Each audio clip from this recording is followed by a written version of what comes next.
we try to prepare a little bit and read the bios and stuff, and it's really wonderful to see the quality of people that are here this evening to run for public office, and you've got plenty of them. So it's a perfect forum to be able to get information, ask questions of the candidates. They're going to be able to answer any question that pertains to governance on the village level. So I'm Michael Bonafide. I'm the moderator for the evening. We have a group of volunteers, and we're going to announce their names in a few minutes. And this is obviously hosted by the library, and we're thankful for that. It's a gorgeous setup, and it's sponsored by Lake Country Penny Saver and the Orleans Hub. And they've been doing that for several years. Many of us at work, and some of the volunteers that couldn't make it this evening, have been involved with the League of Women Voters when we had a chapter in Orleans County for over 20 years.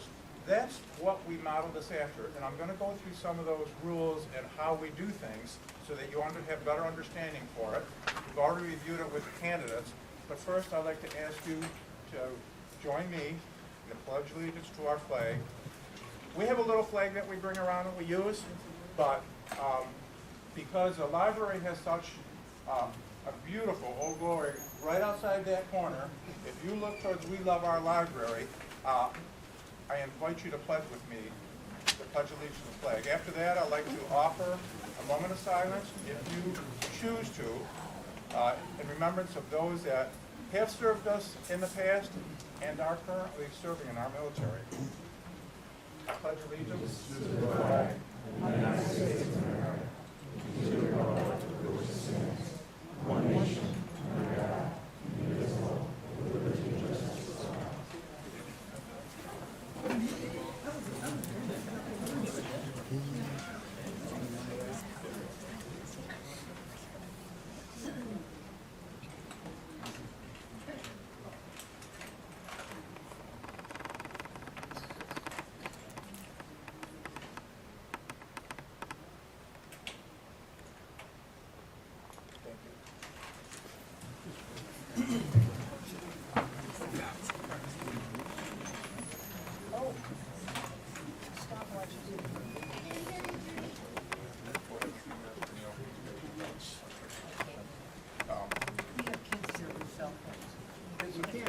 Privilege to be able to say that pledge and for us to be able to conduct a forum in public like this without worrying about somebody shutting us down, thrusting us out of the building. We're fortunate and we should be grateful, and I believe we are grateful. It's wonderful that we live in a free country, a democratic country, and we are able to gather like this, and I hope we never ever take it for granted. So rules. So I know you've been handing out questions already and they've been reviewed. I'm going to review them again. So you're getting a piece of paper or a card. If you have a question, you don't have one, just raise your hand. A runner will come out and get it. You don't have to have good grammar. You don't have to have good spelling. You just have to have the question. Jot it down, and if you can't find the words for it, the runner will help you. The question just has to be germane to village governance. Michael, excuse me, we can't hear you. Yeah, I do this one. Can you hear me now? Yes, thank you. You want me to repeat, or do you get the idea of what I'm saying? Okay, so it just has to be germane to village governance. In other words, federal issues, we're not going to discuss those. They're important, but not to be asked of these candidates in this point in time. So your questions are going to come up. Screen is going to take a look at them. It might not be your exact wording because you have some issues that are very important to you, and I think we're going to have numerous questions regarding them. And what we try to do is consolidate the questions so we have fewer questions but get right to the point. Another thing we do not allow are personal questions, personal attacks on any of the candidates, and that's really just a judgment call. We have a variety of screeners. Several of them can't vote in your election, and we try to get volunteers so that you don't think, oh, well, they're pulling for this candidate or the other. And honestly, that's how we try to do it when we go to different communities. So you have an opportunity to ask or send up whatever you would like, but it's going to be screened by the screeners. And again, it might take a while to get to that question, and it might sound a little bit different from what you sound up, but honestly, we're just trying to make the evening go well and get a lot of information out here remain civil and be respectful of everybody involved.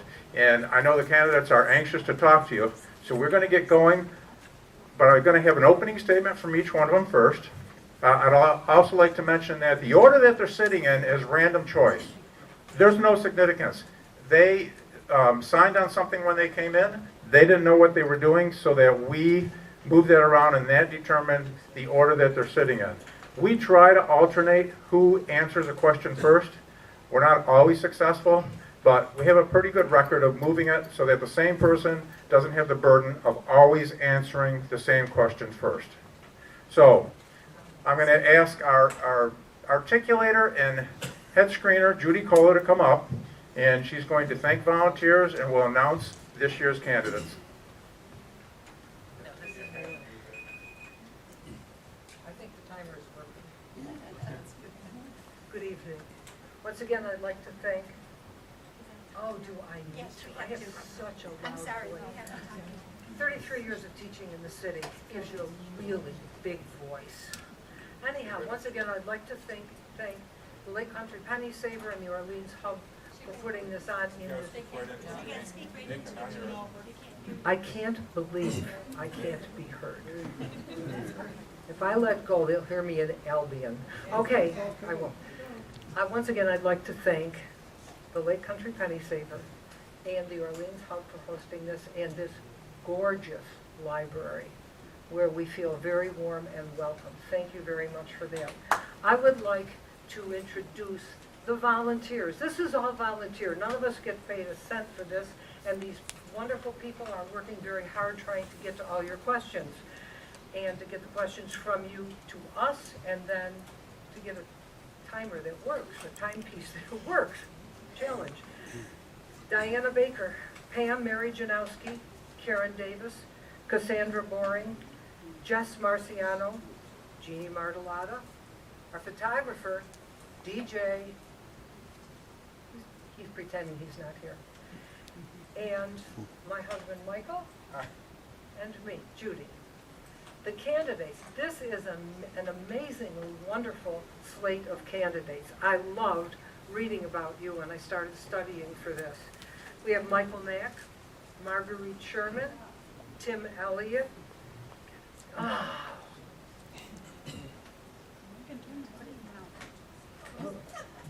Gross. Michael Mack, Marguerite Sherman, Tim Elliott, Deborah Padleski, Austin Mosher, Jeff Pasnick, and Mark Prowell. A wonderful group of people. Thank you all for coming. So we're going to start with opening statements. These will be 90 seconds apiece, and the candidates knew this in advance, so hopefully they compared maybe some of their background and what's important to them. And we're going to start with Margaret Sherman. No. You're using that one, should be better. And you have to put, it's ours and ours, and you have to put yes. Test. You have to, not down here, up here. How many sections do I choose? 90. Hello, everyone. My name is Marguerite Sherman, and I am running for mayor. I was born and raised in the town of Shelby and have been a village resident and homeowner for almost 24 years. 20 of those years have been spent serving our village, first as a member of the planning board and now as a village trustee. I am running for mayor because I truly care about our village. As a board member, I have worked alongside Mayor Michael Sidari for many years to make Medina a better place to live. There are so many wonderful things happening in our village. We are currently waiting to hear which projects will move forward in the $4.5 million New York Forward grant aimed at revitalizing downtown Medina. We are anxiously awaiting work to begin on our beautiful canal, thanks to a $10 million investment by the New York Power Authority and Canal Corporation. Our business park is shovel-ready to welcome new businesses in Medina. I want to keep the momentum going. There are several important topics facing our village today, but obviously the tax rate has to be at the top of the list. We have a full-time police department, fire department, ambulance service, and DPW, who all work tirelessly to keep our village safe and beautiful. We purchase water from Niagara County and manage our own wastewater treatment facility. These services cost money. I understand that in order to maintain services, we have to find more ways to fund them beyond increasing taxes for our residents. As mayor, it is my intent to aggressively pursue other funding sources. Thank you.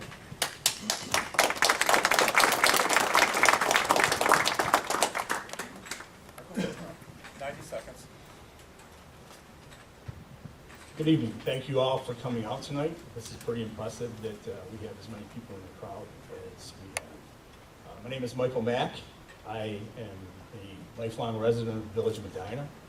I decided a while ago, back in the fall, that I would consider running for mayor when Mike Sideri, a friend of mine, was stepping down. There's a lot of things that have been going on in this village that turned out to be a very positive thing for the village. I was an employee for 27 years, nearly, with the village of Medina. So I've been on the side of being an employee every year with dealing with possible cuts to our department, going back to 1989 when I started. I think that the tax rate is a serious problem with people. Some people don't mind taxes, they'll tell you. Other people do.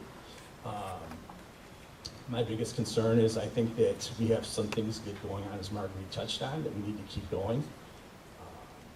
And I want to be a part of that. I'm not going to need 90 seconds, because this is my opening statement. I decided to run because there hasn't been a contested mayoral race since 2010, when I see former Mayor Adam Tabowski in the back ran against Clayton Enright, who they ran against each other in 2008.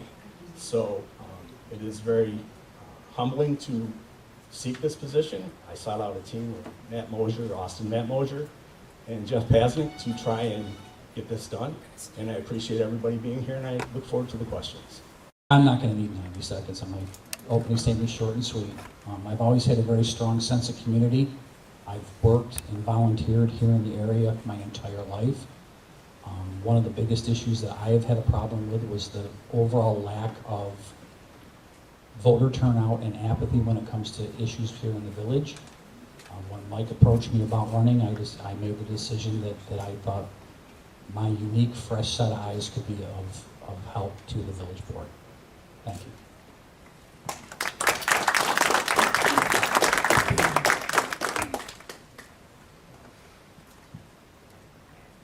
My name is Tim Elliott. I've been on the village board for about my 8th year. Prior to that, I was on the planning board for almost 2. Currently, I do sit on the Bridgeway Planning Board. I sit on the Grievance Board. I'd like to think that I've contributed a lot to Medina, even though I'm also a transplant. I'm a military brat. I moved to Medina in 2014, but I've worked hard with the business district and developing events for Medina to help Medina flourish. I actively work on Ale and Autumn, Wine About Winter, Easter Egg Hunt, most of the MBAs and MAPS events. I'm on the event committee, so I help make sure those are successful.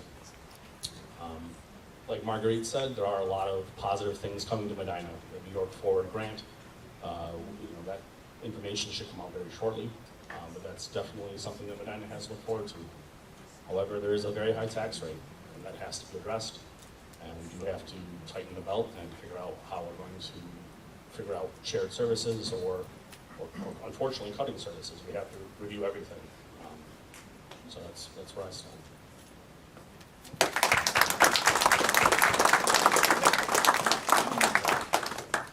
Hello, everyone, and thank you for coming. My name is Debbie Padaleski, and I am running for village trustee. I always said that I would never run for a political office. Politics is just not my thing, but maybe the village of Medina is, because here I am almost 3 years into retirement asking for your vote. With the recent reassessments and the prospect of a major expenditure, I've sensed a shift, maybe even an awakening in our village. I recently spent a few sleepless nights wondering how this upcoming budget would look for our village. I worked for the Village of Medina Clerk's Office for 41 years. I spent most of my years in the clerk's office as deputy clerk treasurer to the iconic Peggy Crowley. Having started the job at 19 years old, I learned a lot from her, both personally and professionally. Upon her retirement, I continued in her footsteps as your clerk treasurer for the remaining 8 years serving the village board. I often gave them advice on village issues, sometimes when not asked, and always tried to keep our village on a healthy fiscal path and within state and federal guidelines. I worked with all department heads on a daily basis, offering insight and an ear for their challenges. I worked with several engineers on several major projects over the years, much like an administrator would. I'm hopeful that this experience will be an asset to the future village board. I've never been afraid to voice my opinion if I have one, and I always lead with my gut. Open communication is key in any situation, and I feel common sense should always prevail. Thank you. Good evening, everyone. My name is Jeff Pasnick. I'm running for a trustee position. Here's a little about me. Although I am originally from Middleport, I feel like I was raised in Medina. I can say my family has always been from here. We attended church services here. I was a Boy Scout here. And all of our community activities were here in Medina. 10 years ago, when my wife and I were looking for a home to raise our family, the village of Medina was where we wanted it to be. We chose the village for the services and the saw emerging here. We're very proud to be part of the Medina community. Now today I see an aging infrastructure, fire hydrants bagged, potholes on already patched roads, and water lines beyond their life cycle, and an increased tax rate. I feel it's time to chip in and address the issues at hand. I want to be part of the process and the continued renaissance here. For 15 years, I've worked as a union carpenter, serving the past 7 as a financial secretary and treasurer for my local. I've helped create a budget for a local of nearly 2,000 people. In my job, I've seen how bad decisions can turn a thriving municipality into a shell of itself and vice versa. Medina has been its strength in its ability to keep its roots in the past with eyes on the future. I want to make sure to keep it that way. Thank you. Good evening, my name is Mark Brown. I was born and raised in the village of Medina. I currently own a repair shop on Ryan Street.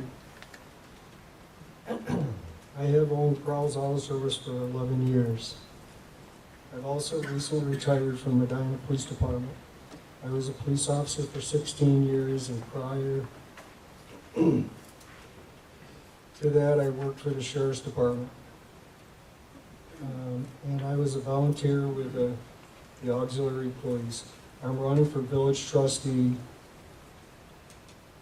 to give my voice to the residents of the village, and so they can be heard. Even though I'm a business owner in the village, I believe that sometimes there is too much focus on what the business owners need or want. I want to make the village a better place for everyone. Even though I have been in office before, I've never been in office before, I believe that I can bring fresh ideas. My situation is unique, as I was a village employee. I know the issues that need to be addressed to make the village run more efficiently. Thank you. What are your priorities for the village? Okay, priorities for the village. As I said in my opening statement, we have got to pursue more funding sources for to help our taxes. And we have to have some comprehensive plans for all aspects of our village. Our streets, our water, our sewer, our abandoned buildings. And in order to move forward, I would like to see some sort of plan for that. We have to continue to work with shared services and continue to pursue grants to help our population. Thank you. Michael, would you like to speak from there, or do you want to come to the podium? No, I can speak from there. Okay.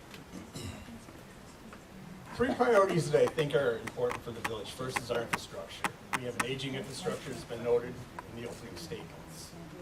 I'm sorry, can you hear me now? Yes. Okay. Infrastructure is huge. We've got aging water pipes and sewer system. We had a pass-through comprehensive program done in the early 2000s that covered South Main Street, East and West Center Street from Prospect to just the other side of Orient Street. It was to be extended out to Bates Road and Saltworks Road. That never was completed at that point in time.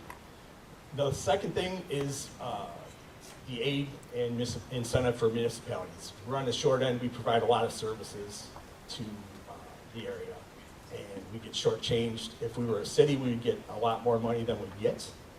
So that's another thing. And the third thing is to take and contain taxes, but still provide the services that we provide today that people expect and have come to expect. Thank you.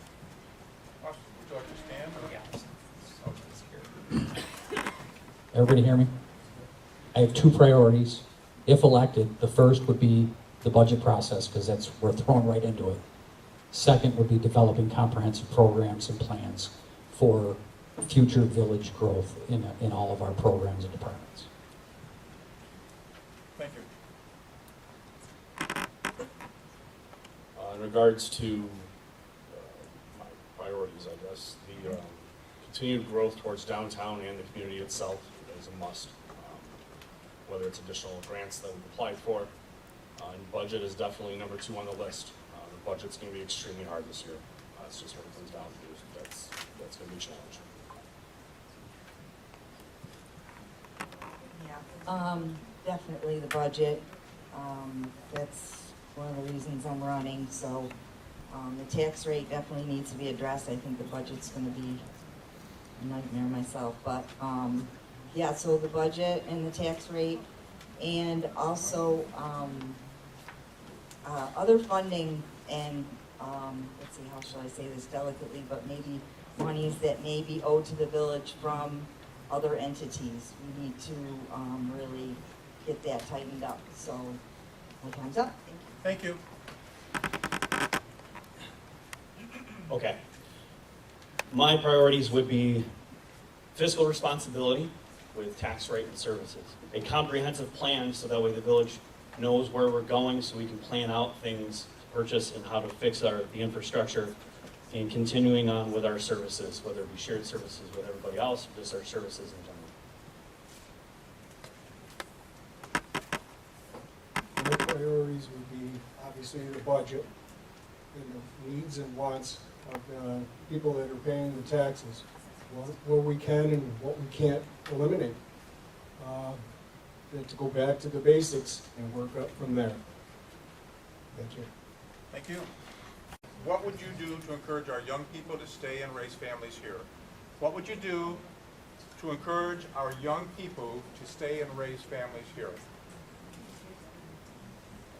Ready? 60 seconds.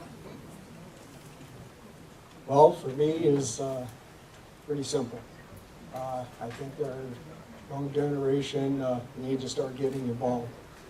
That be aware of what's going on, where your money, right from your parents, where it's being spent. Education, can't stress it enough. You need to be educated. It's need to know, and everybody needs to know. Thank you. Thank you. Marguerite, what would you do to encourage our young people to stay and raise families here? Same question, 60 seconds.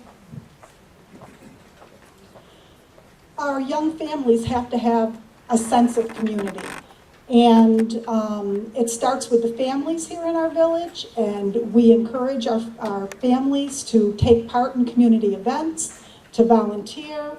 We work with the school districts, and it's important for everyone to support the sports, the school districts, and all the events in our community, because that's what makes a community. And we are all there for each other.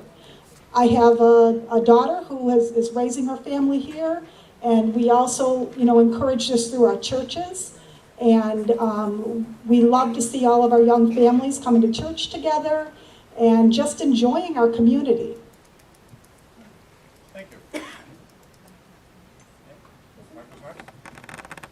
What would you do to encourage our young people to stay and raise families here? 60 seconds. The biggest thing we have to do to keep our families and the young people here is to provide jobs that they can allow them to stay here and not get them moving into other areas. We used to have Fisher Price here that paid well. We had Burns-O-Matic that was another place that people were allowed to work. It's a state issue because a lot of people can't do business here because of the way the state is. Starting at the grassroots level, we can try and encourage to get more employment in this area, in our county, in the region. Thank you. Thank do to encourage our young people to stay and raise families here? I don't want to sound like a parrot or repeat people that have already spoken, but I kind of agree with everybody that's spoken. We have to encourage our families to stay here by fostering family groups and programs, try to create some sort of jobs and business that'll stay here so we can increase the tax base and be a thriving community. I think one of the things we can additionally do is upgrade the parks, come up with a park program. Not upgrade the parks themselves, like have a plan in regards to what playgrounds have to be upgraded. What additional amenities can be added. We just recently worked with the YMCA, disc golf came up. I think having events in the village as well also is a beneficial thing. There are kid events as well. The YMCA offers items. We do this scavenger hunt, the Easter egg hunt as well. Thank you. What would you do to encourage our young people to stay and raise families here? 60 seconds. It's like such an interesting question to me because I'm not sure that I personally can do anything to make families stay here. I mean, I think Marguerite is exactly right. I think it's all about the community feel, and that's why even when young people leave, they come back here to raise their children for the family. Even if they can't get a job here, they don't mind traveling to work. I don't know. That's my answer. Thank you. That's fine. Jeffrey, what would you do to encourage our young people to stay and raise families here? So it's an interesting question. Mentoring. Our children are raised by us, and they're looking for quality of life. Medina has that in abundance. The activities that we have through schools, churches, activities, those are things that help you raise a family. As I said in my opening statement, I was raised here in Medina. I chose to come to Medina to raise my family.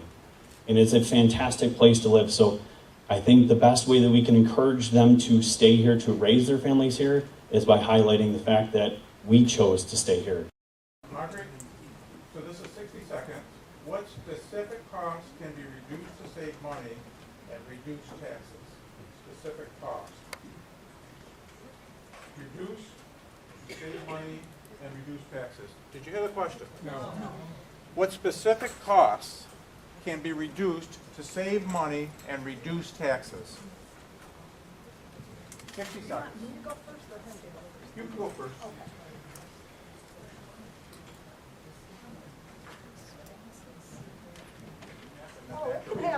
I'm just trying to sort my thoughts out because, there's certain things that I cannot or will not divulge. So. You have 60 seconds to talk about the ones that you can't. If we can get businesses to come to our park, we are going to generate income in our village. Not only is it going to create jobs, it's also, they're going to be utilizing our wastewater treatment plant. And that is going to help us as taxpayers more than you would ever believe. We were very close to landing a few businesses, and I was so excited to think that we could finally help our village residents out with our funding. The other thing is our ambulance service. We have a great service to our local communities, and we are trying to keep up with expenses and costs and charges that we give to others. We may be able to, spread out a little bit more in order to generate more income. And then closer monitoring of the shared services. We are doubly taxed. We have to follow up. Thank you. Would you like to repeat the question? No. Okay. Another interesting question. Only there's two ways to do this. You either raise taxes or you cut services. I think we need to advocate hard with the towns that we provide tax to them as village residents, that we get nothing, in my opinion, in return. Also, possibility of getting people on the boards to Specific costs. We need to look at every single department in our village. We have to make sure that it is staffed appropriately, and that we are looking line by line at the budget for any items that are, anything that's being spent in our village. And that goes for equipment, it goes for supplies. I don't like it when we have a lot of money left over at the end of the fiscal year, because that means we budgeted for something that we probably didn't need. And then a lot of it is in shared services. And if we can share equipment, more different services with different municipalities, that will also help us save money. That's all I have right now. That's fine, thank you. Thank you very much. What specific costs can be reduced to save money and reduce taxes? That's an interesting question. I have not seen the budget, as part of the budget process. At the end of the day, we'd like to be able to cut costs anywhere we can. One area that comes to mind immediately is health insurance. I would like to see where we could get health insurance, maybe teaming up with the county or between the two townships. Again, we talk about shared services. But without having looked at the budget, I can't really honestly answer that question to you right now. Thank you.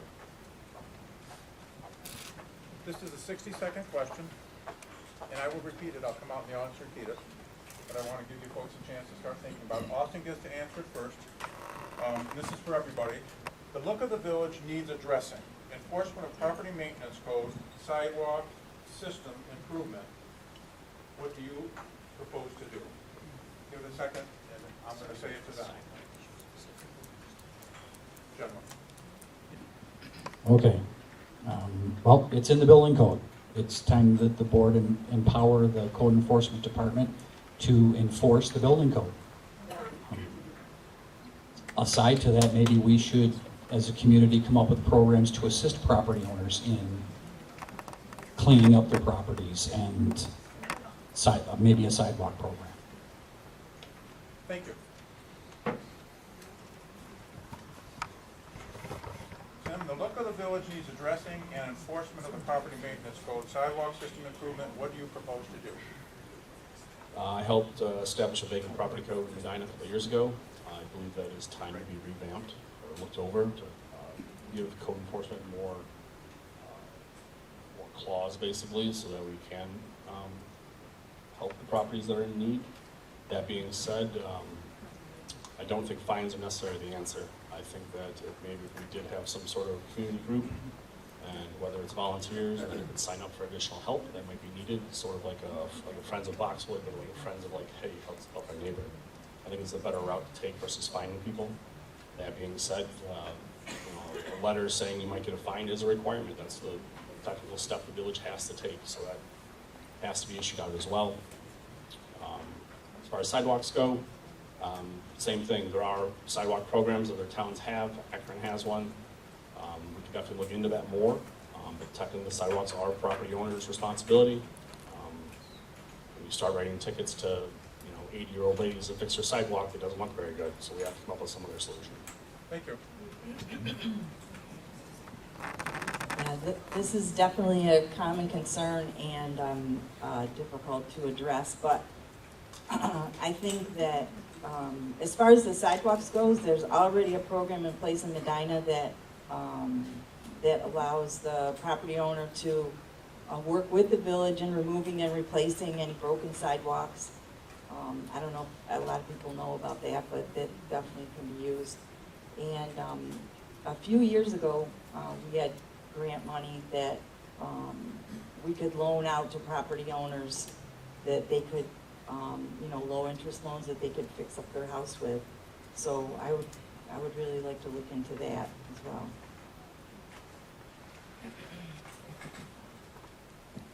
The look of the village needs addressing and enforcement of the property maintenance code, sidewalk system improvement. What do you propose to do? 60 seconds. I think it is time for the board, as was stated, to enforce the building code, give the power for the agency to work.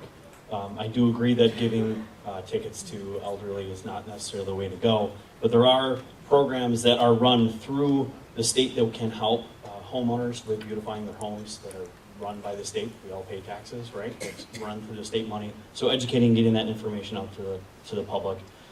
Reaching out to community groups that help with volunteer projects. So you could have Boy Scouts and Girl Scouts and probably some schools 4-H clubs or possibly some BOCES programs as well. Thank you. You want me to repeat it? Yeah. The look of the village needs addressing and enforcement of the property maintenance code, sidewalk system improvement. What do you propose to do? I think somebody already mentioned, the village does have in place where the DPW will come out and remove sidewalks. That helps on the cost. I believe that the sidewalks are a big issue in this village. Tremendous, terrible. These people, it's dangerous. People walk in the streets.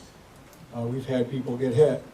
And I believe this, that it should be fair for everybody.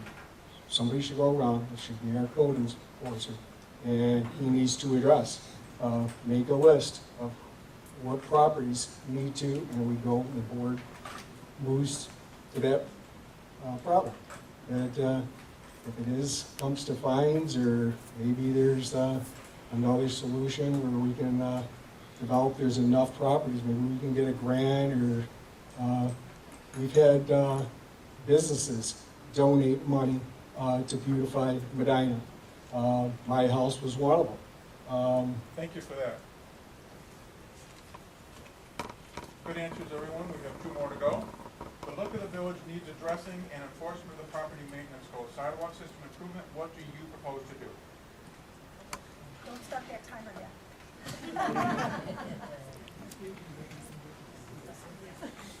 What was the question? Oh, same one. Same question. There's 2 more people here. I have had several conversations with our code enforcement officer, and he's using the New York State property maintenance codes to go through our village.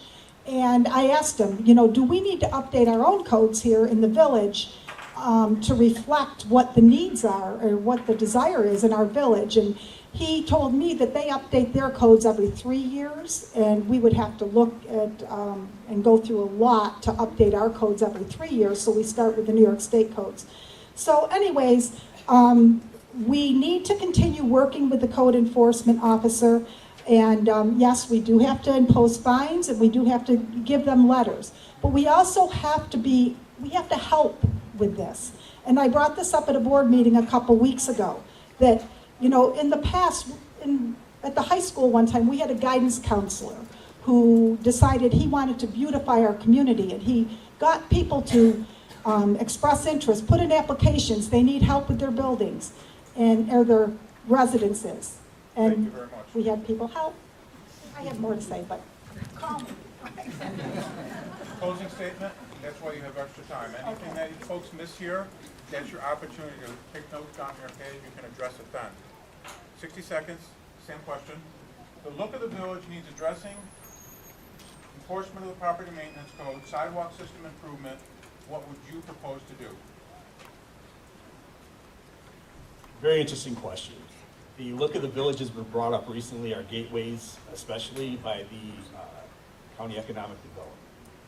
If we're going to encourage people to come here, we need to make it affordable, and we need to work diligently to get our people the funds either through grants or some other funding source so that we can take and do that, so that we will bring jobs here to make it affordable. At the end of the day, if we want our community to improve, we need to take an improvable look, and we need to bring jobs here that are going to let people keep their property up. And that's my answer. Thank you. Thank you. Very good. This question is to everyone. 60 seconds. Tim gets to answer it first. I will come out to each question after I tell the candidates so they get a chance to think about it. Give 2 ways to generate income if you are unsuccessful in getting your sales tax revenue, more sales tax revenue from Orleans County or AIM from the state. 2 ways to generate income. I give you a minute. give two ways to generate income if you're unsuccessful at getting sales tax from Orleans County or AIM from the state.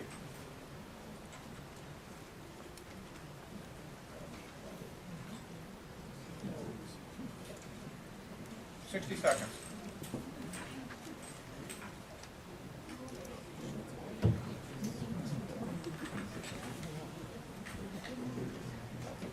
Well, that's an interesting question, as Mike says. Obviously, raise taxes is one, but nobody wants to hear that one, because nobody wants to do it either. Honestly, I don't think sales taxes have been given to us from the county. They don't have to share, so they don't. AIM funding, it's like saying you're applying for a grant, it's very unlikely. So in regards to additional funding, I think you have to do it the opposite way. You have to tighten the belt and try to lower the payments you need to make, therefore creating income. I honestly don't, I'm interested in everybody else's answers as well. Thank you. First of all, we're a village and we raise taxes. That is how we generate income, by taxes. So I'm not really sure what other ways you could generate any income. You're kind of precluded from that.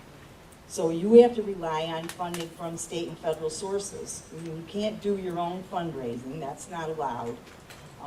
The only other way that I could think of is that some of the shared services that we are providing with other entities, I don't feel are being shared equally. I don't feel like we are getting our fair share here in Medina. And that's been a pet peeve of mine for a long time, so it's certainly something that I would like to address. I mean, the village taxpayers have been footing the bill for a lot of services that are being provided. And that's the only other way I can think of to, other than raising taxes. So I will echo and I agree, because if you're going to limit to not having sales tax or AIM, then raising taxes is out, right? We need to be fiscally responsible. So if I'm not going to be able to get money from that way, it would be a review of departments to see where we could cut costs to continue to have it generate revenue, or continue to go through shared services. We have a duplicity of services throughout the county that would be something we would have to aggressively go after. Thank you. I agree. Raising taxes is it's how you get your money, and nobody wants to hear it. Not what I'd like to do. I feel that working in the village, we provide a lot of stuff that costs a lot of money right off. We need to go back to the basics and see what we're providing that we're paying for in double taxes. That it all needs to be looked at. Nobody wants to hear it. What are we willing to do without? What are we willing to not provide? That's how I feel. Thank you. We have to bring our businesses in.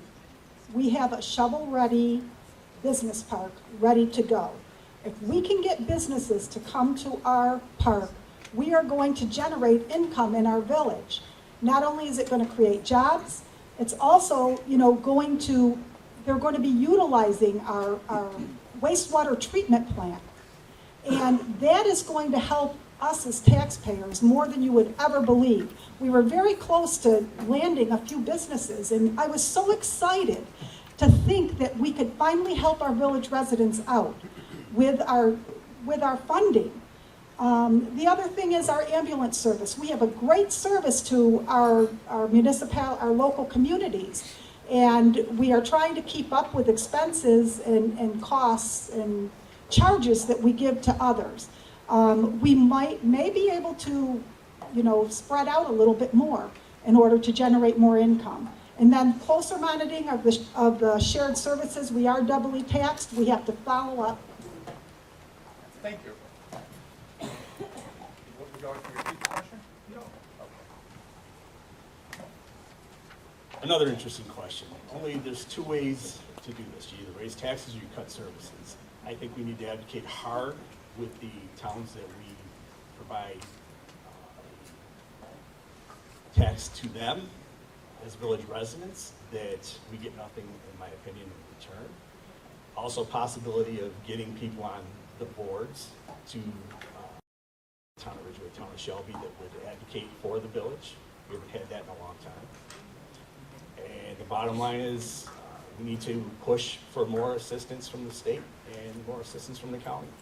And the other avenue is maybe electing people at the county that are willing to work with the villages.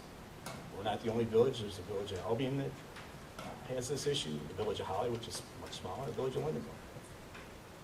At the end of the day, to contain costs, you either cut services or you raise taxes. And it's up to you people as to what you want for a village. Thank you. This is one of the biggest things that Mike and I do agree on, and that we as village taxpayers pay double taxes. What do we as village residents get for the tax we pay to the town of Shelby and the town of Ridgeway? And I think we need to hold them accountable to what we give them. And I think we need to, again, like Mike said, do a hard beating of that drum to the county and to the state. It's just unacceptable at this point, and it's criminal at this point that the county holds the tax revenue that we generated hostage to us. It's ridiculous. Thank you. Next question is a 30-second question.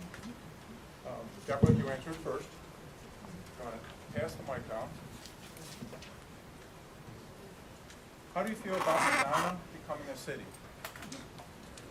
Question is, how do you feel about Medina becoming a city? 30 seconds. Popped right up, I love this question. Yes, I'm all for it. I don't know that it's gonna happen, but it's definitely something that I think we should pursue. Yes. Okay. I think our village hall says City Hall out in front, so I think that's what we need to be.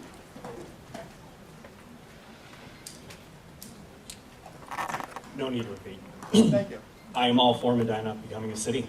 It gets back to comprehensive plan that City Hall says City Hall for a reason. We have a plan there was a plan at one point to make Medina a city. I'm all for it. I agree also. I think it, great idea. Definitely should be looking at that.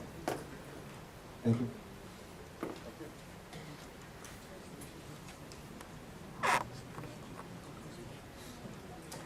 Great idea. I've looked into it. In order to become a city, it's really expensive and will most likely be rejected. Several larger villages attempted to turn their village charters into cities with no luck. And as far as I understand it, and I don't want to be quoted on this, other cities have to vote when there are new cities being formulated in the state. No cities are going to share their piece of the pie. So it's a wonderful idea. We would get more money, but maybe we need to look into, we didn't dissolve the village. Good answer. Thank you. Michael, would you like to repeat that question? No, I'm good. As Debbie said, yes, I'm in favor of looking into becoming a city. The last city incorporated in New York State was Rye in 1942. That was 82 years ago. It's been a long time. We need to take and push. We're a small city. We have a 1967 comprehensive plan that is in the clerk's office. Peggy Slackett was referenced earlier by Debbie. I used to share that with people. I read it a few times. It was a roadmap. John Kennedy was the mayor at the time. They were going to pursue it. And somewhere along the way, other comprehensive plans have taken place, and it's never been pursued. Thank you. Thank you. Austin? Like everybody else, I'm in favor of pursuing that. It's a no-brainer. And Tim?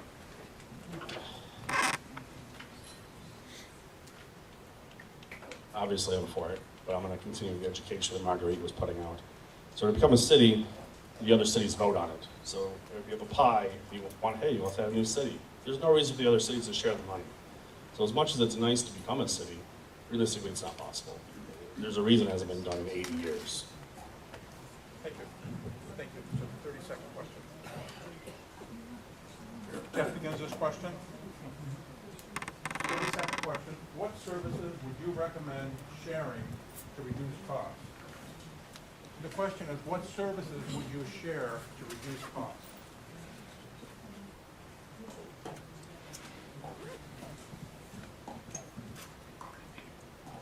Services that I think we could look at into sharing to reduce costs would be looking at fire first and foremost. We're very close to Ridgeway and Shelby, both of whom have volunteer fire departments.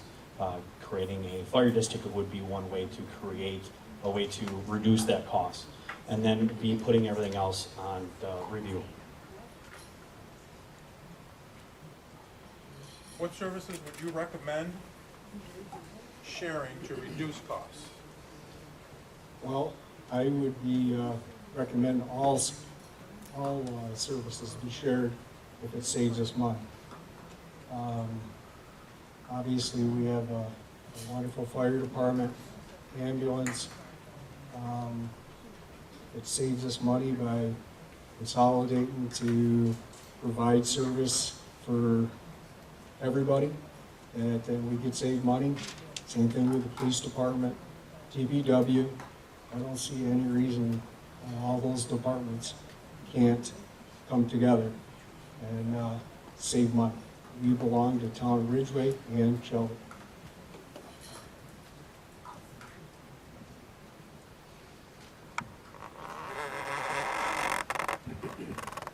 Sorry, can you repeat the question? Yes, please.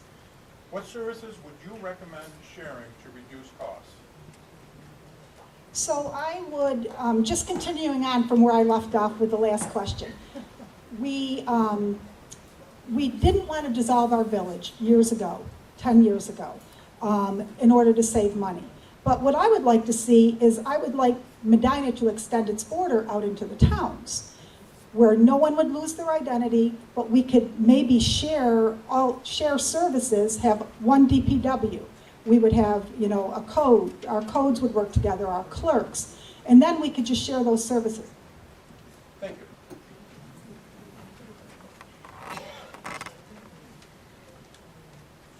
Everybody pretty much answered the question, and it's rhetorical.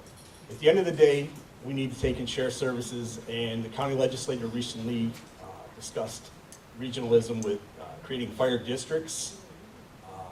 There was talk of doing a countywide police service years ago that kind of went by the wayside, and definitely within the highway departments and DPW. They're all worth looking at, and the bottom line is, at the end of the day, you need to get people to buy into it, otherwise you're going to get rejected. Thank you. Austin, you want to repeat it? Okay. Every and all services should be under consideration for consolidation from the town and village clerk's offices to the DPWs to the police department and the county police forces. It's the only way to look at keeping everything prosperous.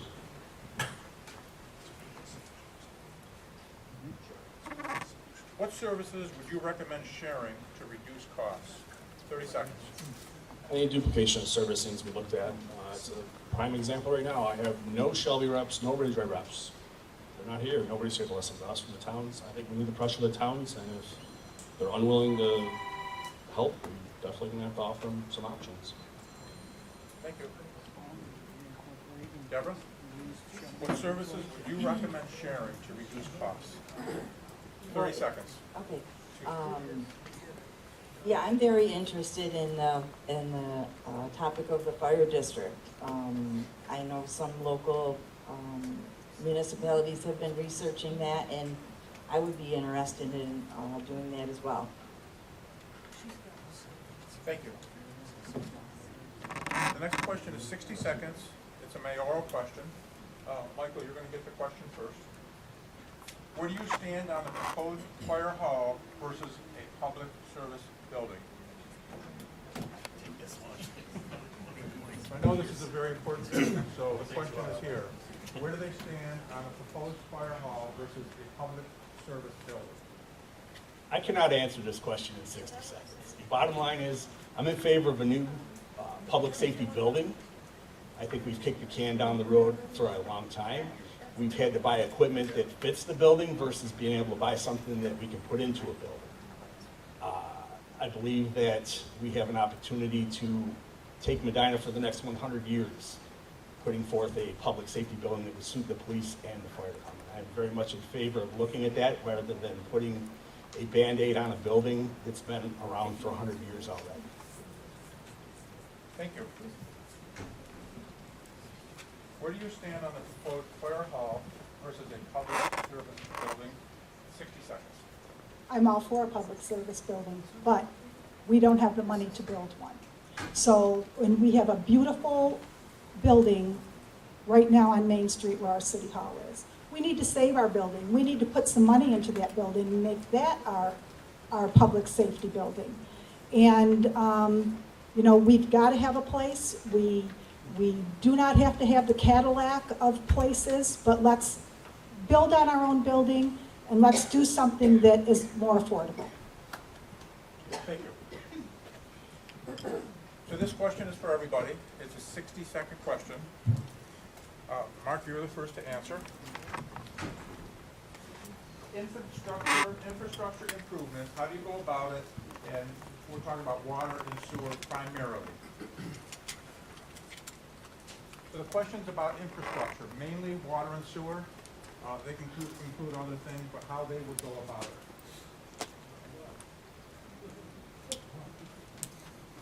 Oh, that's pretty interesting. Well, it hasn't been done in, I understand, it's a decade, started it.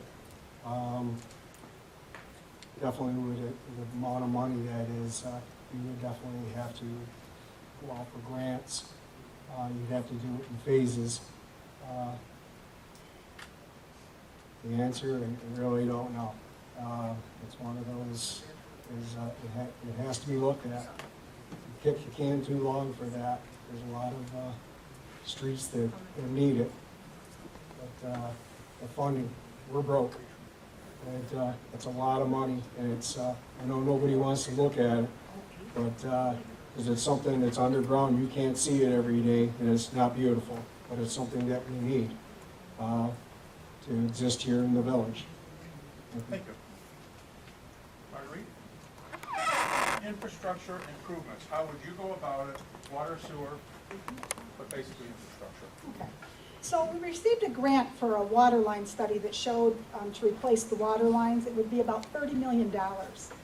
When digging to replace those lines, it makes sense to replace the sewer lines and disconnect the storm sewers and sanitary sewers. It's kind of like if you give a mouse a cookie, right? There are grants for water and sewer line replacement, but currently those grants are going to people who do not have safe water to drink in their communities. So we have to continue to look to outside resources for grant funding replacement. And I've also recently spoken with our village clerk as we prepare for the budget for this season. We have got to start a reserve fund. And we have to be prepared to start initiating a comprehensive plan to help our infrastructure. Thank you. Would you like it? This question again? Okay. Infrastructure improvements, how would you go about it? Water and sewer, but it's basically all infrastructure. It's 60 seconds. The federal government just passed the biggest infrastructure bill in the history of my time. I think we need to advocate to our state senators, our local assembly to help us from the state level, and we need to reach out to our federal senators to try and get us the money and the funds that we need to take and fix our water lines, replace our sanitary and storm sewers, and make Medina a community that is going to be wanted to come here. People will want to take and invest in buying homes and fixing them up because they have good services. And it's going to take a plan to get this done as a team. We pay taxes to the town of Ridgeway, the town of Shelby. We need to get them on board. They forget about us far too often, that we contribute to their tax base. And if we can get them to help us with that, it would make our area much more viable. Thank you. Thank you. Would you like the question again? Infrastructure's been sadly overlooked for decades. Something as simple as a hydrant program where we bring in a couple people on summer help to go and maintain our hydrant system, just the hydrants themselves. The infrastructure, Mark hit on, we have to do it in phases. We have to, eat a little bit at a time. And again, like Mike said, the federal government has released a ton of money that we may or may not be able to apply for, but the town of Amherst just got $40 million for the mall's infrastructure. Why can't we have part of that federal money? Thank you. Infrastructure improvements, how would you go about it, water and sewer? Because we had a water or sewer study done, the dollar amount has been released in regards to that, and it is astronomical. When you're talking, that much, you have to have grants. There's the only way you can do it. You can phase it out, as he stated. Jason does, so the head of the DPW does have a plan in regards to hydrant replacement. We're doing so many a year based on the need. But when it comes to that large of a project, you have to get federal funding for it, so if possible. Thank you. Would you like to repeat it? I would just reiterate what Marguerite said. I definitely think we need to set up a water repair reserve. We should have done it years ago. We definitely need a comprehensive plan to address those issues, and certainly, if there's funding available from the federal government, we should certainly apply for that, absolutely. So infrastructure spending, I'll reiterate it, the government has the once-in-a-generational infrastructure bill. The bill was not come up as a shortcoming. It should have been addressed. There should have been projects on the books. So infrastructure, a plan needs to be in place to replace those. I will say that this is not new. This is something that should be looked at as a county or as a regional aspect. So there is a counterpart towards Niagara, Erie, Cattaraugus, Chautauqua County. They have a coalition that's been around for 40 years. They could get an awful lot of lobbying and revenue for infrastructure for their municipalities by all banding together to lobby the state for more funding for them. So that would be it. How would you improve the integration of young adults with developmental disabilities into the community? And I'm going to tell the audience so you have a few minutes to think about it. So the question is, how would you improve the integration of young adults with developmental disabilities into the community? 45 seconds.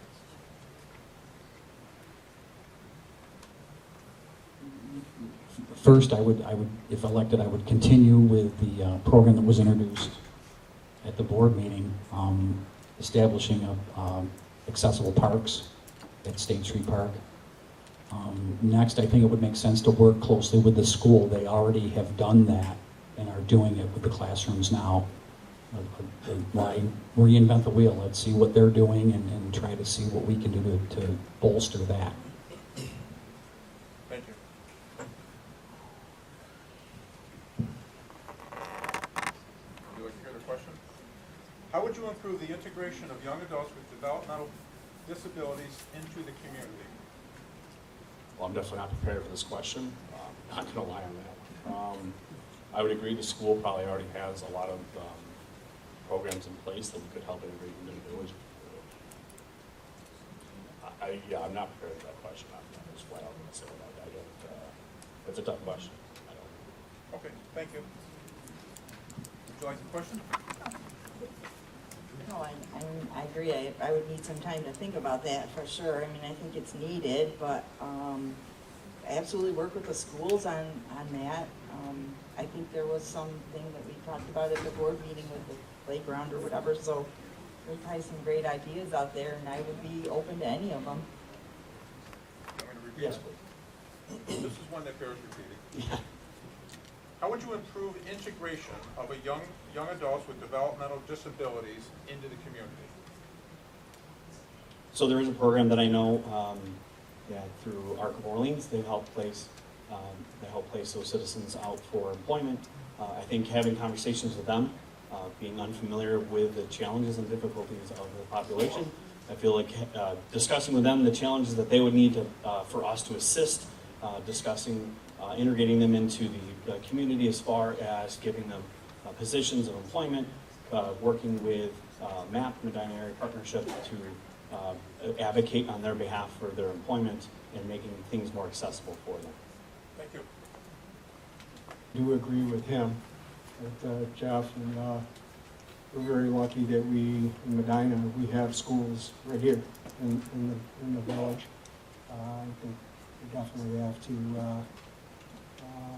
lean on them a lot for that. Thank you. Thank you.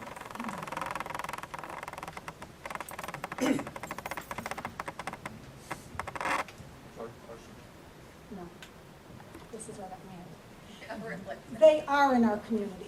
If you go to our businesses, there are people with developmental disabilities working in our local businesses, and we are all very welcoming to them.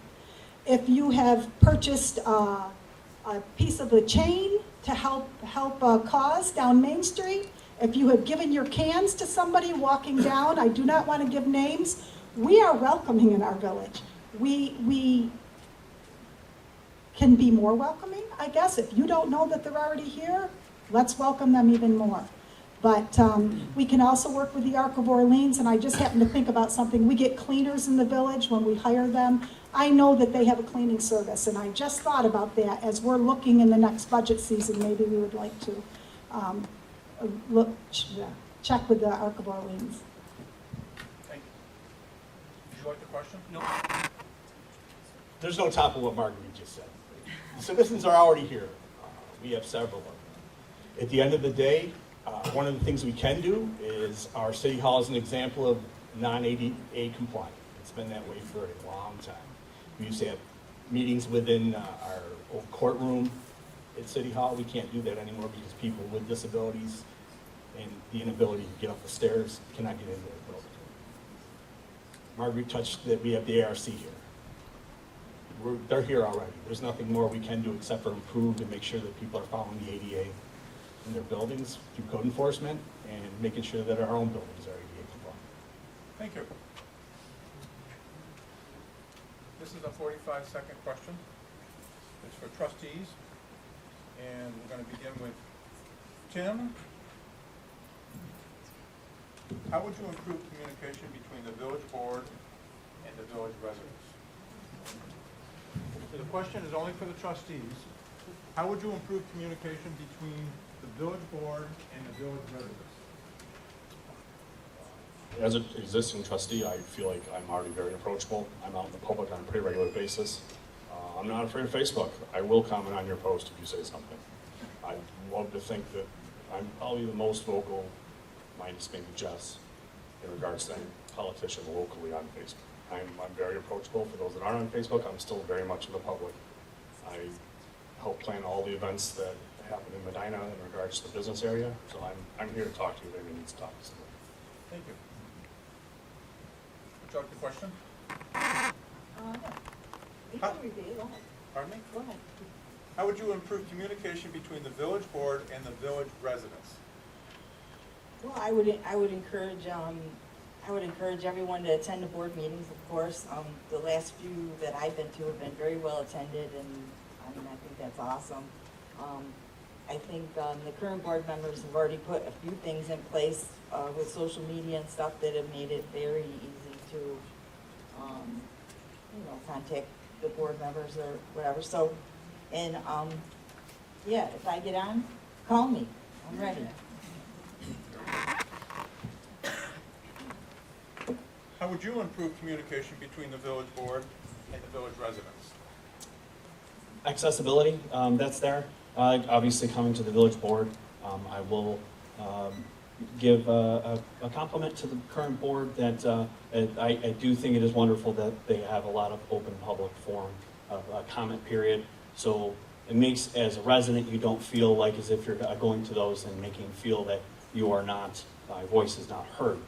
Beyond that, being accessible in the environment, within the community, as well as being active on social media and having your name plastered out there, whether it be on bulletin boards and information-wise, so that way if you see a board member out on the street, you should not feel afraid to go up to them and air your concern.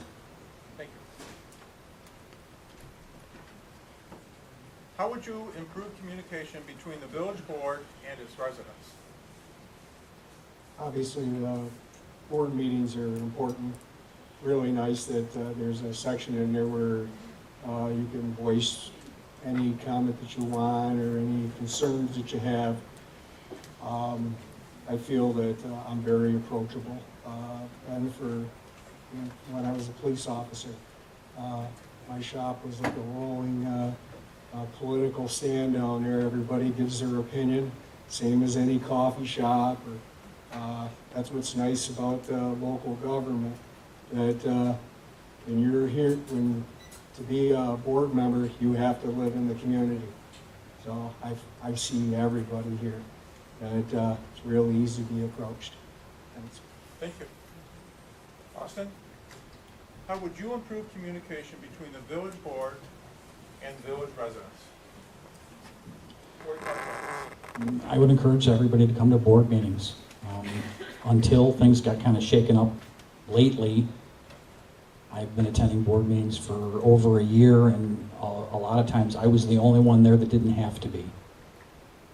Come to the board, ask questions. There's always at least one public comment period. They're all on social media.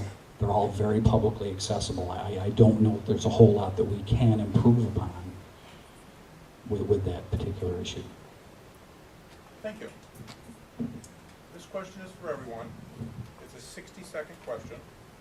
And we start with Deborah. What is your opinion of the current housing situation in Medina?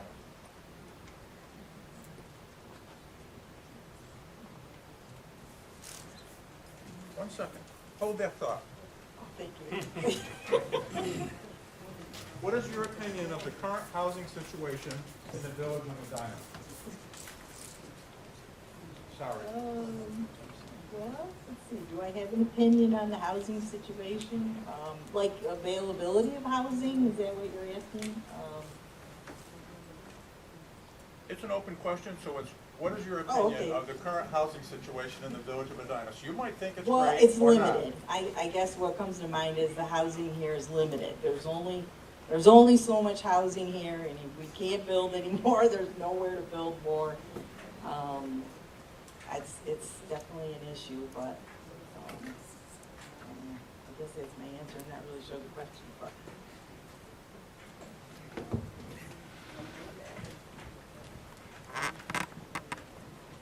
What do you think of the current housing situation in the village of Albion? Well, the village of Albion, I can't speak. The village of Medina. I think the What do you housing. think about it versus the village of Albion?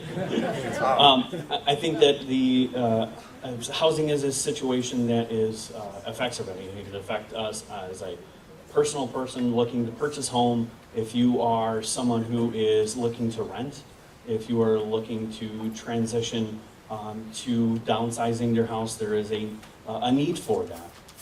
That is one of the accessibility to housing and people being here is something that impacts us economically in attracting people and businesses coming to the area. So it is something that it impacts. I think it is something that has to get looked at. Off the top of my head, I can't think of anything, but it is something that is a dire issue that needs to get looked at. Because there is a need for housing in general across not only the village of Medina, as well as Albion and the rest of the county. Thank you.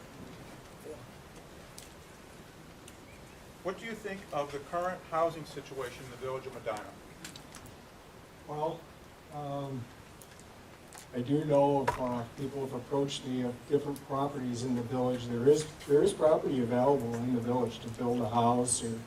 Or the problem is that I've been approached is sewer and water. That it's expensive to get it. It might run down the end of the road, but it doesn't go down their road. To get it on that, it all falls back to a lot of the structures of the village. We do have property in the village. Everybody says we don't. We do. That can be developed, but there's no with the guidelines of sewer and water. The last board meeting, they had one just outside the village wanted to tap into our sewer. They were having a problem. That I go back to the housing is with the sewer and water. We definitely need to look into that. Thank you.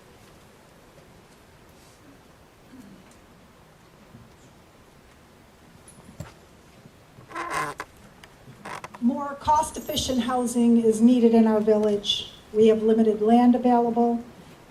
I do know that our current mayor, Sadari, is working with some developers on projects with developers right now, but he can't disclose any information, even to us. But there are state and federal funds to help with these developments, and I think that we will be moving forward soon. Thank you. What do you think of the current housing situation in the village of Medina? It's expensive at the end of the day. We pay almost $60,000 or a little over $60 a thousand for taxes. To quote a man that ran for governor in the 90s from New York City, the rent is too high. We need to find ways to cut costs. We need to find ways to consolidate. Find ways to share services. And the way that's going to happen is with communication to the towns that we also work with, supposedly. 2015, we had the dissolution vote. And at that point in time, shared services were a hugely talked about. And at the end of the day, it hasn't come forth. So we need to open that conversation again. Very good. Austin, would you like me to repeat it? No. Okay. No, I don't know any other answer than what to echo what Mike said. To me, that makes the most sense. Thank you.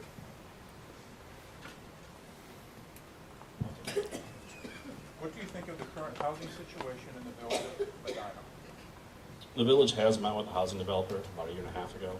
The White Brother property was being looked at. It's 50 acres. That has been looked at, but getting a developer in here is crucial because there is no housing available. Getting an apartment here, if you look on Facebook, they're gone. So helping sustain or getting new families to come back into the village is hard because there is limited housing. So until a developer does come in, it's going to be limited. Thank you. This next question is for everyone. It's a 60-second question. Jeff, we're going to begin with you. How would you increase the tax base in the village? The question is, how would you increase the tax base in the village? And it's for everybody.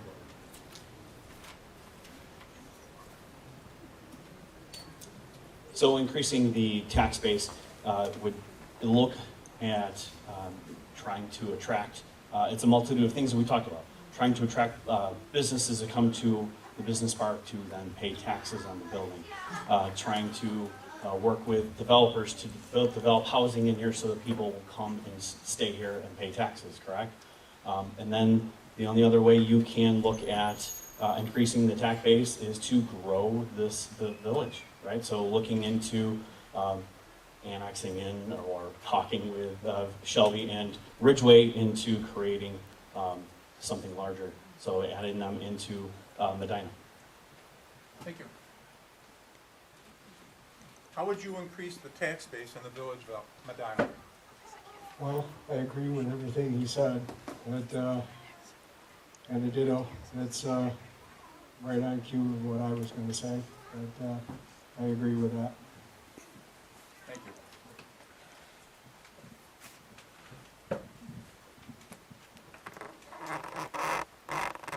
I'm sorry, I have to say the same thing. More housing, more businesses. That's going to increase the tax base.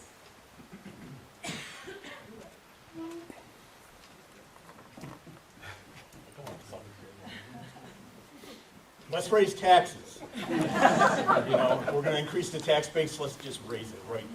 It's like the federal government, let's just raise the debt ceiling again, everybody can pay it. There's no real answer to that question without talks with the township and the county in consideration to attempt to become a city. We've been told forever that we can't do it, it's too costly. Well, it's time to start looking at that option. Austin, how would you increase the tax base in the village?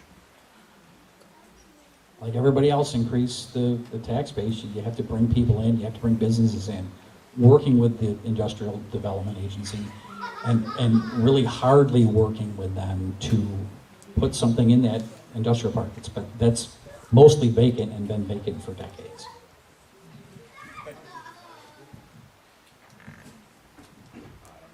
Okay, so I hear it for the 6th time. Obviously, housing stock and the business park is a plus as well. The question's almost unfair because it's not something we have control over. I mean, we can lobby for it, but it's not like I can wave a magic wand and that's going to occur. It's sort of a rigged question, in my opinion. Yeah, agreed. I mean, there is only one way to do it, and that is to add property to the village. And I mean, unless you're going to annex something from Ridgeway and Shelby, which they would have to be okay with, you know, you're looking at maybe businesses in the business park, which, you know, is what's happening. That's what we're doing. So, Thank you. yeah. This is a 60-second question. It's for everyone. Mark, we're going to begin with you. These are DPW questions. So, talk about upgrading the playground equipment and snow plowing concerns. So the question is a DPW question about upgrading the playground equipment and snow plowing concerns. 60-second question. DPW, that's a very good question. Snow plowing concerns.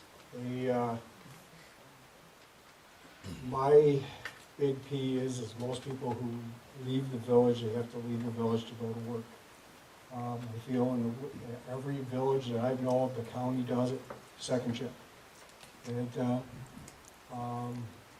you leave in the morning, that plow should have been down your street.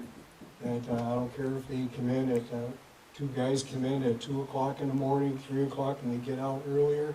I know it's a concern with a lot of them not getting overtime, but it's too bad. That needs to be done. Playgrounds is another, we have a lot of that. That has to be updated or consolidate the parks.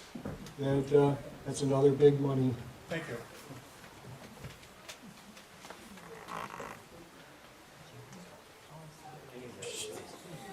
These are DPW questions. How would you upgrade playground equipment, or opinion on it, and snow plowing concerns? So as far as the snow plowing concerns, I have heard of none. Maybe one complaint about a parking lot that wasn't done because the streets had to be done first. If anyone has any complaints, please, you have to let us know, but I think our DPW does a great job. I've heard of complaints from people coming through Shelby and Ridgeway to get to Medina and their roads, but I think our DPW is doing a great job. As far as playgrounds go, we are working away one playground at a time. Our DPW is trying to work with our insurance companies to make sure that our equipment is safe, and we are working to upgrade. We've worked on, thanks to community groups, we have Gulf Street Park, and with the disc golf, and we have Pine Street Park with the new children's splash pad, and our Butts Park, thanks to the Mustang Sports Boosters for the new basketball court, and to the skate park. We're working at it. Thank you. Want to repeat that? Yes. Okay, DPW questions. How would you address upgrade playground equipment and snow plowing concerns? Snow plowing concerns haven't been an issue this year, but in the past, occasionally they have, as Mark touched on, other agencies around us that have multiple shifts. I believe that's an area we could talk with the DPW about with regards to having somebody around the clock available to start getting the plowing done and being out there.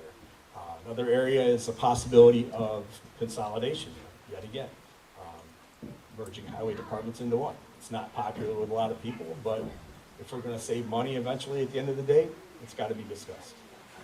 Playground equipment, there's a lot of playground equipment in this village. I used to be a recreation program supervisor going back almost 40 years ago. I was was at Town School, when Town School was open, and I was also at Gulf Street. They've been neglected for years. We need to do something about it. I don't have that answer right now. Thank you. Austin, how would you address upgrade playground equipment and snow plowing concerns? Playground equipment, there's a plan in place. The village is working on it. I would help to see that that keeps going, whether it be grant money or more reserve funding to replace the older equipment and make sure it's all usable. Plowing, I don't know. The board meetings I've been to, nobody's complained about it. Like Marguerite said, the DPW especially has done more with less people over the last few years than any other department in the village. It's kind of tough to plow streets effectively when we get 3 days of snow in 2 hours. I think the guys have done a great job with what they've had to work with. Thank you. Timothy, would you like the question? How would you address upgrading the playground equipment, snow plowing concerns? The DPW is coming up with a playground or parks plan in regards to what needs to be upgraded, what buildings need to be painted along with playground equipment. The Butt Street Park, that we got that on sale a couple Novembers ago, it was $45,000, I believe. You have to buy in the winter to get a deal on playground equipment. As far as snow plowing goes, creating optional shift where people maybe worked an overnight instead, that would probably cover it. But however, if it's only snowing at 5 o'clock in the morning, your road's not going to be cleared by 6. I'm sorry. The DPW's done a great job this year. Thank you. I think the playground equipment here in Medina is, I think we have great playgrounds here already. I think the village has done a great job with updating the, Butts Park is wonderful, and Pine Street Park, they have the splash pad and everything over there. I think it's wonderful. As far as snow plowing, I feel like that's relative. Snowplow can go down my street and I can think they did a great job, and my neighbor's on the phone, so I don't know. Thank you. I don't have any questions. Thank you. Sure. So the DPW does a fantastic job for the services they provide to the village. I feel like they do a lot with less. As a village resident, we all want when you turn your faucet on for water to run and it snows outside, for the plows to be out and the streets to be plowed. And I think the DPW has done a great job of that.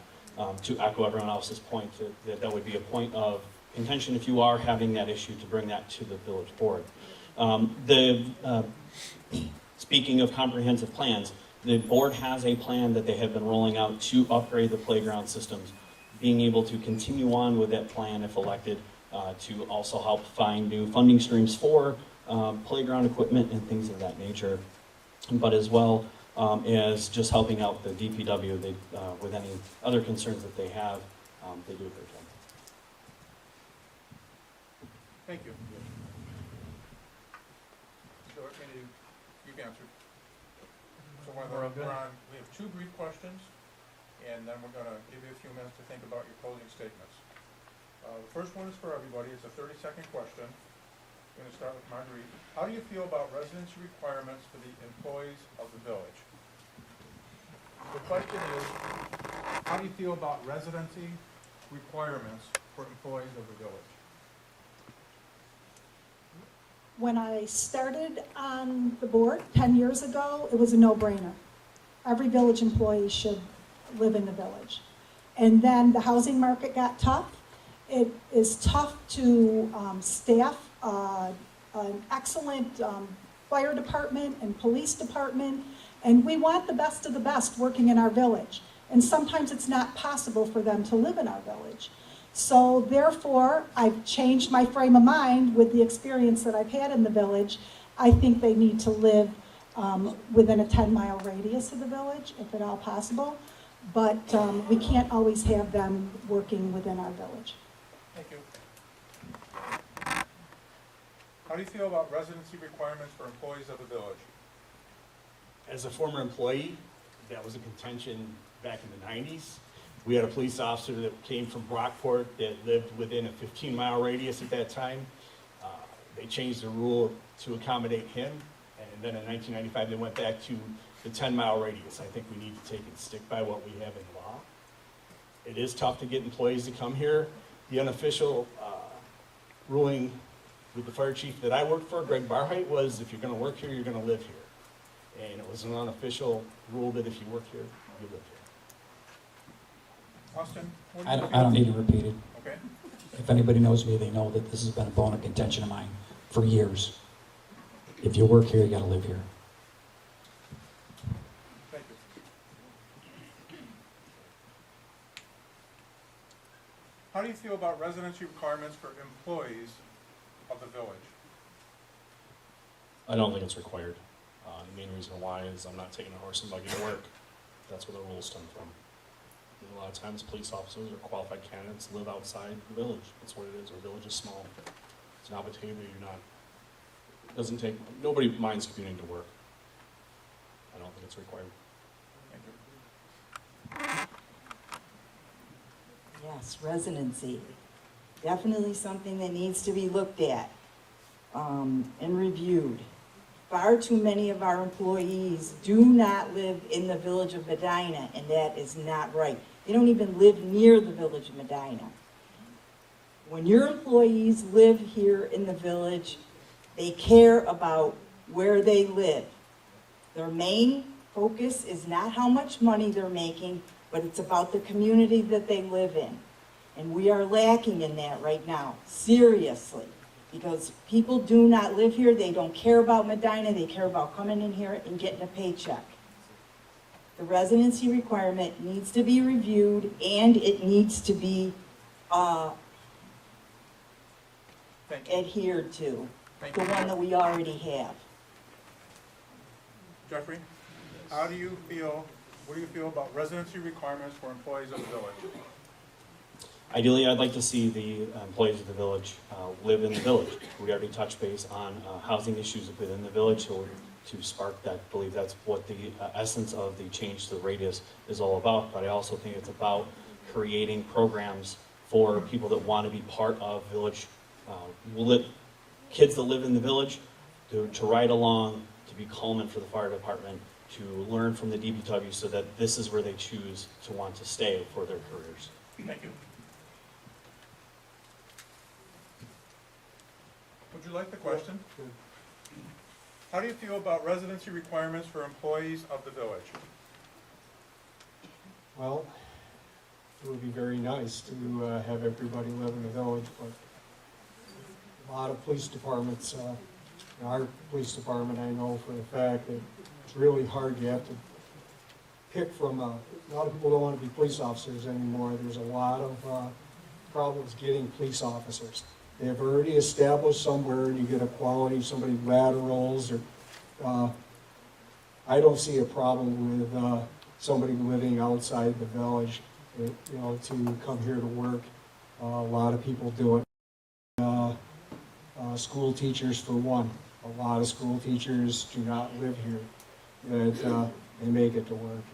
I think there should be a limit of where, I think it's 10 miles, if it went to 15 miles, I definitely think you should live in either Ridgeway or Shelby if you're living in the village of Medina. Thank you.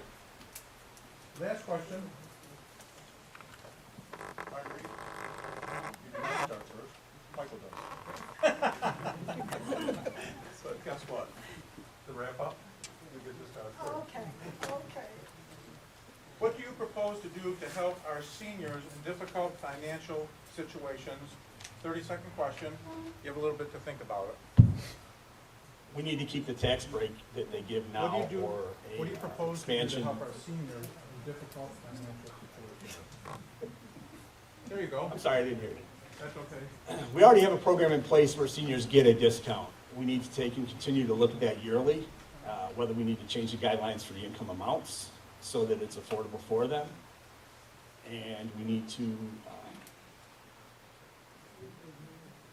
work with the townships beside us to do the same thing so that they're getting a break. Again, tax rate being at $60 a thousand almost, or just over that, it's expensive.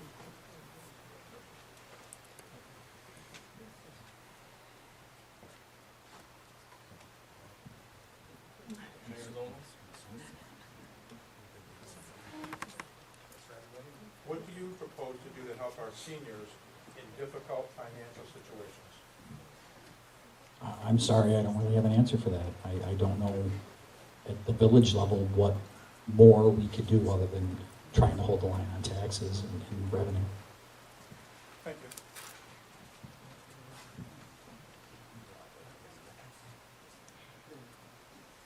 What do you propose to do to help our seniors in difficult financial situations? The county has programs in place in regards to the Office of Aging and other programs that they offer. I've taken Leadership Orleans, and that was eye-opening in regards to what programs are available. You just have to know where to ask for help. It is a tough situation with the village, but I mean, there are programs in place. I guess keep the tax line where it needs to be as well. Thank you. What do you propose to do to help our seniors in difficult financial situations? I would love to help our seniors, but I'm not sure there's a lot that the village can really do. We already have the exemptions in place, and that's probably about it. I mean, we have other organizations that can help the seniors, but I mean, we have to be fair to all of our residents, so. Thank you. No need to repeat. Thank you. I'll echo, to continue on with the tax breaks that they do get, as well as, is it an education piece? Is it just them not being aware of the services that are available to them, how they can access them, making, whether it be outreach nights to the community, and highlight those things so that way they are aware of the services that are available to them in case they need help. That's what those services are there for. I agree with Jeff said. 100%. Okay. Thank you. Marguerite, you last. What do you propose to do to help our seniors in difficult financial situations? I'm going to echo, we just passed the tax exemption for our seniors for taxes to put it in line with the county and the towns. I also have this great secondhand idea of a community day to help them if they need help in their homes. They need help moving things around in their homes. If we could have that community day again, I'm putting the bug in someone's ear to spearhead it, that would help some of our seniors with their financial, maybe their home problems. And we do have. Thank you. Okay, you have a minute or two. But keep the thought, because we're going to begin with you for closing statements, and we're just going to go down through the table. And those are 90 seconds. So gather up your notes. We had a few questions that would have been advantageous to one or two trustees, and it was clear, so we did not ask those questions. Everything else we just tried to compile and put together so that we got the information that you folks were requiring. So if there was something that had 3 or 4 people, we wanted to make sure we asked that question. So we did the best they can do. Before they start their closing statements, how about a big round of applause? Because to be up there is very difficult.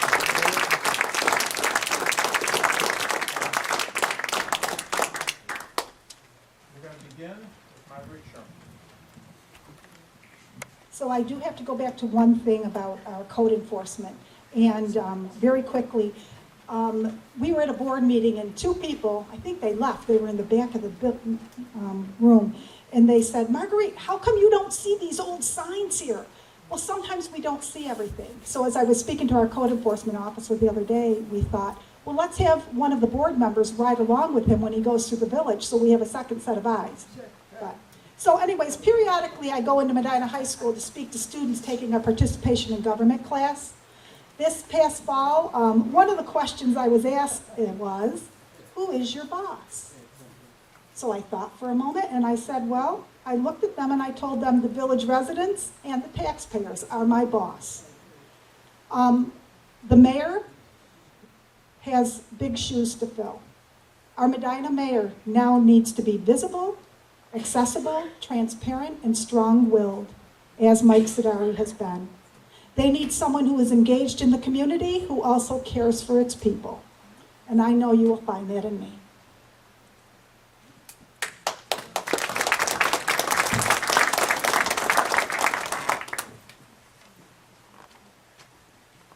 trying to give people a choice. They haven't had a choice in a long time. If you're interested in change, you're going to give me an opportunity. I'll have 2 years. And if in 2 years you don't like what I do, you can get rid of me. It's the power of the vote. People need to pay attention to that. We've been a viable village.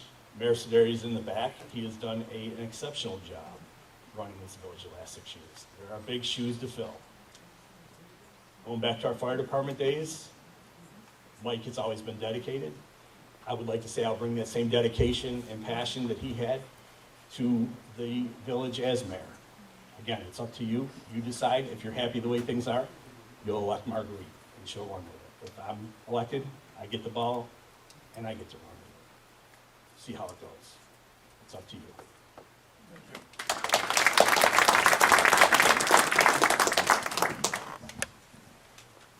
Again, I decided to run for village board because Mike asked me to, and I've complained about the apathy with local elections for a long time. So I decided to stand up and do something about it. I don't think anybody up here will hurt the village, no matter who you vote for. I'm just asking for you to give me your consideration.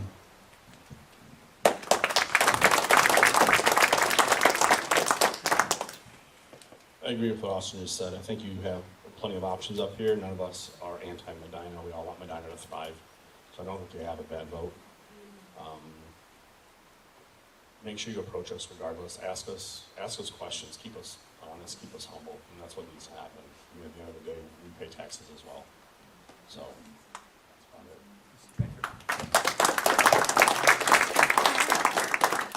I don't trust myself to just talk on the fly, so I'm reading. Thank you all for coming and participating in this forum. Your input is essential to the success of our village.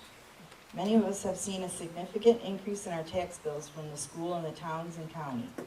This is a frightening fact since we all love what our beautiful village has grown into and we need it to be affordable to live here. My husband and I own several pieces of property here in Medina. This is our hometown and we are excited about the things happening here. Medina has become a destination for people outside of our community thanks to the dedication of many volunteers and the working relationship they have had with past boards. It is important that this work continues, but it is also important that our residents find it pleasurable and affordable to live here. It's time to cut the budget and re-examine how we provide services. We also need to put Medina first when negotiating rates and services with outside entities. Medina taxpayers can no longer afford to absorb the cost of providing services at discounted rates to outside entities while not receiving the relief from the towns and the revenue from the county that is rightly and justly due. I don't claim to have all of the answers, but I do have 41 years of experience in village government, a dedication to providing an affordable tax rate, commitment to keeping Medina first, passion for the continued success of our village, and some common sense that has served me well in my 62 years. Please exercise your right to vote on March 19th and be an active participant in your community's future. Thank you.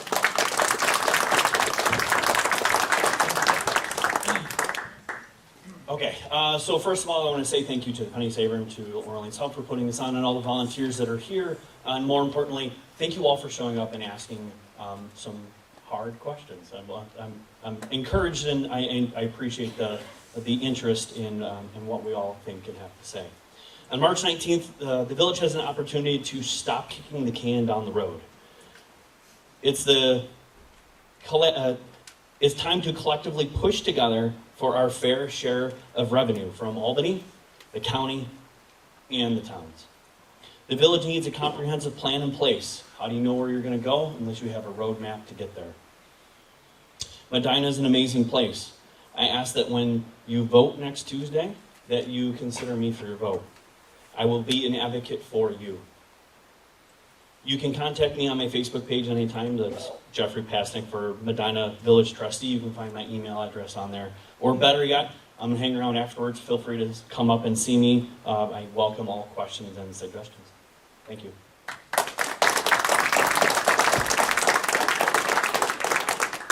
First of all, I want to thank all the village residents for the opportunity to serve you already. I love this village. I wish the best for this village. I will do anything to keep this village. That anybody ever has any questions, concerns, I'm always available, even if you don't vote for me. And I've always been there to answer any questions, and I appreciate everybody's support. When I was a police officer here, it was an honor. It was an honor serving each and every one of you, going down every one of your streets. And I thank all the chiefs that I've worked with, including Todd Draper, for all the training, which you provided me that, so that I could keep you safe. I ask for your vote so I can continue serving you. And I will work hard for you. I'm sure that you probably, most of you all know me. I'm a hard worker. I juggle time very well. I've worked 2 jobs for 31 years and managed a family. And there's been some really hard times, a lot of blood, sweat, and tears, and the same goes for every village employee. I worked with wonderful DPW, firemen, become very good friends. The police department, they're like my brothers. That I can't speak highly of the police department. I feel that we've done a very, very good job for the money that we've been allotted. And I would like to continue that. Thank you.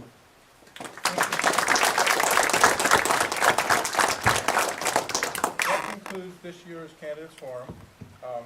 I'd like to say once again that it's impressive so many people come out. Your questions were excellent. And I'd like to say that it's great that you have questions and you're asking informative things, the kind of questions you're asking, because from the outside, when you look at the community of Medina, this is just a bustling, vibrant, really nice, cool community. So it's great that you're progressing and you're trying to find ways to move forward. I know there are issues, and there's always underlying issues, but your leadership has done a wonderful job to get you this far, and I think all of these people seem very competent, and if they're not elected, I'm sure they're going to be volunteering in things and helping your community anyway, because each one of them, you could hear, this community is at their heart. And somebody said, I don't think any of us would hurt the community. That's right on the money. I think it's just a matter of who you prefer having up here and who your choice is. So congratulations, and thank you for coming out again. This is all volunteers. The library did a wonderful job of hosting this. This is a gorgeous facility. They were so accommodating to us. And Lake Country Media, the Penny Saver, Orleans Hub, as I said before, they're the sponsors. And basically they provide a lot of the stuff you're looking at and have gathered up all the volunteers. They more or less stepped in when the League of Women Voters no longer had a chapter in Orleans County. So they filled that void. And I think it's good for us in the democratic process to have somebody doing that. So again, how about a round of applause for the library, our host, our sponsors, our volunteers, and this excellent board of candidates.